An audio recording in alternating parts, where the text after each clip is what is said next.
The news line, अचूक वेधक। स्वच्छ शहर सुंदर शहर स्पर्धेत संपूर्ण भारतभर डंका वाजलेल्या कराड शहरातील काही शौचालये व स्वच्छतागृहांच्या स्वच्छतेची मात्र सध्या अत्यंत दयनीय दशा पाहायला मिळत आहे। कराड नगर परिषदेपासून अगदीच जवळ असणाऱ्या परिसरातील सार्वजनिक शौचालय व स्वच्छतागृहाकडे अक्षम्य दुर्लक्ष आहे। याच शौचालयाला लगत असलेल्या अन्य शौचालयांची मात्र स्वच्छता पाहायला मिळाली तर लगत असलेल्या शौचालयाच्या स्वच्छतेचे अक्षरशः 3:13 वाजलेले पाहायला मिळाले। कदाचित या शौचालयांकडे गेल्या 6 महिन्यामध्ये स्वच्छता करण्याकडे पाठ फिरवले असल्याचे चित्र आहे। सदर ठिकाणी शौचालयांची संख्या अनावश्यक असल्याचे तेथील त्रस्त नागरिकांकडून सांगण्यात येत आहे।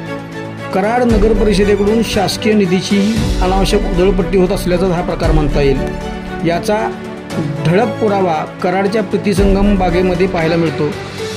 त्या ठिकाणी एकाच ठिकाणी 3 वेगवेगळ्या स्वच्छतागृहांचे निर्माण करण्यात आले असून सरकारच्या पर्यायाने जनतेच्या पैशाची उधळपट्टी होत असल्याचे दुर्दैवी व तितकेच संतापजनक चित्र आहे। संख्या जरी जास्त असली तरी तिथे स्वच्छतेची देखील अभाव पाहायला मिळते।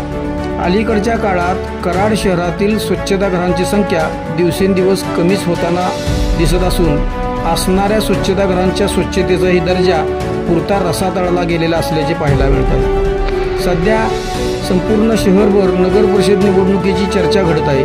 पक्षांतरे, राजकीय आघाड्या बिघाड्या, मातब्बर व इच्छुकांची धांदल तर बदलत्या राजकीय समीकरणांवर कराडकरांमध्ये खुमासदार चर्चा घडत आहे। तर दुसरीकडे मात्र नागरी समस्या, रस्त्यांचा दर्जा, विकास कामातील हरवलेली गुणवत्ता या मुद्द्यांवर सुज्ञ व सजग नागरिक आणि मतदार मात्र चिंतित असल्याचे भयान वास्तव संपूर्ण शहरावर पाहायला मिळत आहे।